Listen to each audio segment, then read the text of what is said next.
Hello, so my name is Donghyun Jo, aka Professor Jo. Today, thank you for coming here. We have a interviewer, the journalist Gun-do at the Mekyong, largest media in traditional industry. So he will interview you guys about the Metis, and he prepared the question so you guys can answer, and then I can translate. Thank you, Thank Professor you so Jo. much. So can we start with the introduction? My name is Elena Sinelnikova. I am a co-founder of original Metis project, and now I am a decentralization coordinator at Metis Foundation.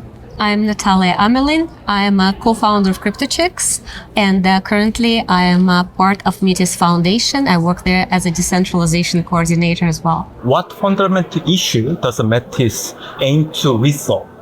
Yes, when we speak about Metis, it should be separated Metis Foundation and Metis Layer 2, because Metis Foundation is the organization, non-profit organization that incubated many companies and econodes. We call them econodes. Metis Layer 2 is one of them. So Metis Foundation is building Web3 economy. So we're building a place for the businesses to come and do business in a true cross-border function, in a true cross-border manner. So people like in Korea can connect to people in America and businesses in America and work together. And no one can stop them from doing so. And nobody can block anybody and so on and so forth. So in a true decentralized manner. And Metis Layer 2 right now, it's solving the fundamental problem of blockchain trilemma. Ethereum is decentralized layer and decentralized blockchain, but Ethereum cannot scale. It is still slow and expensive. So layer 2s, like for example, Metis Layer 2 is solving that problem, but it's also with that comes centralization. So it's always a trade-off. So you have to be decentralized, then you have to be secure, and then you have to be also scalable. So these three is very hard to build together. So Metis Layer 2 is solving that problem. So you can have all three in one. So therefore, this platform can be for businesses like enterprise level grade with a very fast transactions, very cheap, but at the same time completely decentralized. So businesses cannot be blocked or influenced or corrupted. So that is the problem that Metis Layer 2 is solving. So how do you see the future of the Layer 2 solution? And is it necessary to adopt a strategy that to leverage Ethereum trust model? And on the enterprise side, so the companies doesn't care about the decentralized the world. But how do you think about this? So we actually do believe that the future is decentralized. Looking at the world and what is going on in the world right now, we can clearly see a lot of divisiveness, and we think that decentralization help to address it. For businesses that operate in a truly cross-border fashion, the decentralization actually matters a lot because it provides them with the needed efficiency for cross-border operation, and also protects them from being one part of the business being shut down by a centralized entity. Mm-hmm. Yes, so we see that the wars are going on in the different regions, and therefore the governments impose that restrictions on the companies. You cannot do this, you cannot do that, you cannot do that. So blockchain actually provides that, and the decentralization provides this infrastructure where businesses are sheltered from this influence. Businesses can actually go and work in this cross-border manner due to decentralization. Because if we centralize, then we are invincible. Somebody can close us down. But if we decentralize, they cannot close down. Nobody can. So you mentioned that like the decentralized like support the company to be independent from the governments. Yes. But as the layer 2, I think that function could be done by the layer 1, like the Solana, where the Sui, where Aptos. What is the difference to other layer 1? If you know Solana, are they decentralized, or this is a Solana corporation? So if you go and impose the regulatory, say enclose Solana corporation, will Solana survive? So that's the question you ask, right? Additionally, I would like to add that there is we are are still a very early technology and still in a stage of a lot of experimentation, a lot of research that's being done. At this point of time, and in a spirit of decentralization, it would be very unwise for our industry to rely on single model of operation in a blockchain space. There is a Solana model, and they have their vision, and they are building and progressing towards their vision, and that is amazing. We need their success, because success of Solana, just like success of Ethereum, is fundamental for success of overall industry. Ethereum has a different approach to scaling, which is modular approach, right? And so we have layer 1 with layer 2 built on top, and the judge is still out there who actually will be more successful. So we will just keep working, and we'll see where it takes us. But we see Solana not as a competition. Yeah. We see it, we're all in this together, and we just need to complement each other. In this way, when we're together, we're strong. But the decentralization is the essence of the blockchain industry. Without decentralization, blockchain is meaningless, because we can use SQL Server, we can use Amazon, we can use Google. Why do we need blockchain if it's not for decentralization? So next question is, do you think the feature of the wallet offer both decentralization and the security effectively? And then he's saying he's considering that decentralized network improved with the more users, but adding on layer 2, the centralized access points. So is it on efficient network? Do you think it is efficient way to solve the problem? Yeah, because he think that like the rollup is a centralized, right? Yes. So yes, that's right. Then you guys mentioned that decentralized is very important. So as the layer 1, it is decentralized, but Yes. as the people add the layer 2 on the top of this, and then many of our rollup is centralized. So he think that is it the right approach? You guys use the decentralized sequence. Yeah. And then I understand that is another network, like the network. And network needs some users to decentralize. And I think it's a little bit heavy to make a network. Yeah. Is it possible? I think Yes. very difficult mission, I think. Exactly. Yeah. So when Ethereum was created, it was not created like with lots of thinking of the future spread for the whole world, right? So, and therefore it is very hard to make it cheap, efficient, fast. So layer 2s were selected as the way to make it cheaper for the users to do. Layer 2 by the design, it's the kind of like bundling transactions, saving to the layer 1. So therefore, it's not was not meant to operate it as a network. It meant to be just a technology that people can use to actually save their transactions, but they can withdraw by themselves without this layer 2 network. But what we have in right now, the stage that so we have already 5 years or 6 years of the layer 2s exist, but they're not developing further the way that they were designed. So they acting as a centralized networks. So exactly as you're saying. So therefore, we need to look for the ways in this kind of temporarily state of when layer 2s are not ready yet to be work as designed. We need to decentralize them in the meantime already, because it is a danger for the whole industry to be closed down, because these are the weak points, right? So that's one aspect. So, and you are asking why it makes sense to build a network over the network of the network. That was not planned to be like that. So by the design, it's not. But because technology is developing slower than we anticipated, it is like that. So it is a reality. But we need to fix a reality right now. So what Metis is doing is fixing that reality right now. So we found the way to decentralize the current layer 2 network to be efficient and available already for the businesses right now. do you have any thought or insight to solve the RWA's decentralized problem? AWS. Fully decentralized in the on-chain. RWA is from off-chain to on-chain. Yeah, it makes them centralized issue. Yeah, do you have any? That's what we're working on right now because we're aware of the issue. And this issue existed, actually it exists every, like all networks, Bitcoin, Ethereum, like everywhere. And it's vulnerability of the networks.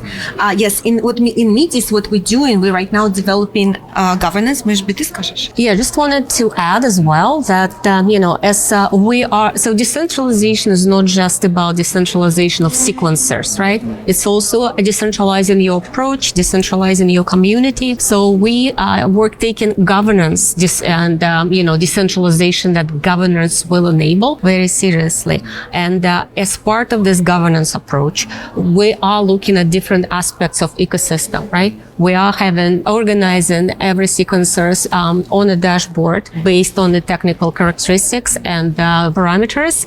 And we will be ensuring that when the community votes to select the sequencer, we are having in mind decentralization aspects as it goes specifically to AWS as well. It's also the personal question, and then in Korea, the Metis is known as the Vitalic's mom's project. So it actually took a lot of attention from the market. So, but his question is, how do you start the crypto? It is because of your son or any other? Absolutely. I learned about crypto from my son. He, as you might know, used to came across Bitcoin very early, and he worked in the Bitcoin magazine as a key contributor for several years until they sold it. And then he came up with the idea of Ethereum. So of course, as a mother, I was listening to his ideas, and that was a very fun time to be.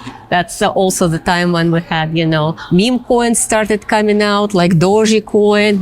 I remember having fun conversations about it with Vitalik. But, absolutely, to answer your question, I learned about the blockchain, Bitcoin specifically, from Vitalik. No other source. I think the meme coin is very controversial in the crypto space. Someone saying it is not necessary, but someone said it's very supportive to attract the new user to the space. What stance do you have about the meme coin? My stance is that let the free market decide. I am living in Canada. We're part of democratic capitalistic society, and my approach was always to to let the markets drive, the outcomes. So in case of meme coins, absolutely, I would like to be very clear that some of them could be very harmful, in that I think some people get into meme coins, buy meme coins because someone told them that, they bought this meme coin and they made a lot of money. And I think, unfortunately, it's in some cases it becomes like a pyramid scheme, right? Like multi-level marketing in a way. And some people get hurt, and I feel that it's wrong, and I feel that it's very sad. And we in the crypto space, we don't have traditional protections that we have in the Web2 finance, in the regular finance, TradFi, right? And anybody pretty much can buy any amount of any meme coin in a day, right? So it creates dangers this way. But I also think that one of the reasons people are attracted to this space, it's because this space is open and democratic, and it allows people to do things and have access to this incredible technology. But with having access to this comes responsibility. And I think we also need to be taking more responsibility for our actions and act accordingly. Don't buy meme coins for more than you're willing to lose, right? But I think also they're fun, and it's like a subculture in crypto, right? I think, for me, we have sales of NFTs. Like one can argue that, what's the value of NFT? People buy it for many $1 million. Then we can look at some meme coins like Dogecoin, or many coins out there. People enjoy it. It's fun. Why not? I would just say, like with everything in life, everything in moderation. Yeah, and everything has to be responsible. So I think blockchain provides us the opportunity to grow the next generation of responsible adults. So right now, people probably forgot that they are adults and they go and complain, oh, I invested in this and I lost money. Who to blame? Well, you are not a child anymore. You have to be responsible for your own actions. So educate yourself, go read about it, and don't complain if you took the wrong action. Yes, and be very, very responsible. In this space, there was one controversial topic that why the layer 2 is why does a layer 2 issue the governance token, but Metis they have a Metis token in the layer 2. So what do you think about the issuance of the layer 2's governance Some token? people say layer 2's governance coin is like Bitcoin coin. Some governance coin has no utility, just governance coin. So how do you think about this? Yes, when we started Metis, we already knew the problem of centralization in a layer 2, and we wanted to build Metis decentralized from the very beginning. So that's why we have Metis token as a gas coin.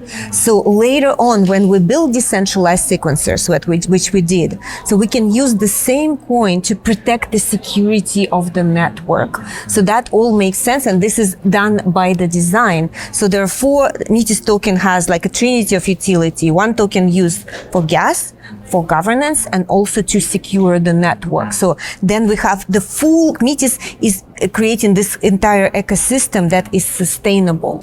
For other layer 2s, they had their own plans on how they're going to be using their layer 2. So therefore, they, for example, for the usability, for the users, they wanted to use Ethereum as the gas coin. But at the same time, they needed this, really, let's be true, like they needed the funding. So governance coin is actually used to fund the projects, right? So because it has value when people are buying as a meme coin. It has value when they have this sense that they have control over the network. They buying into it and they holding and they voting, and this is great. So this is just another model. But yes, this is a governance coin that has only governance utility, and you cannot protect network with it. Yeah, I just want to add very, very quickly that our decision, as Alina said, to have Metis in the token was very thought through. It didn't come to us lightly, right? And the other company, the other L2s, we will be very curious to see how they will be decentralizing their sequencers and which models they will pursue to accomplish that. Because in a way, not having a token is limiting your options To decentralize. Centralized. It is the last question, and then it's not actually related to the Metis, but he just wants to hear from your opinion. So how do you think the Bitcoin is performing in this year? And do you think the altcoin market is in the bull market where it's not established? I will be honest with you. I am not a trader. I'm not sitting every day looking at the charts, what's going to happen there, right? I think, I was reading that some people were doing analysis saying, comparing the action of the Bitcoin price in this cycle leading up to the halving event, which is like in 20 days or something like this, right? And to the previous year, 4 years ago. And it's already significantly outperformed what happened 4 years ago. But of course, we also had the spot ETF launch, right, which contributed to that. So the way I look at it is that if I knew what is going to happen in the future, I wouldn't be sitting here doing this interview. I will be somewhere on the island. This is not true. You would be still here. I know it. Maybe yes, but I guess what I wanted to say is that it's I don't think anyone has what is called the magic glass ball, right? Yeah. To say what is going to happen with the price.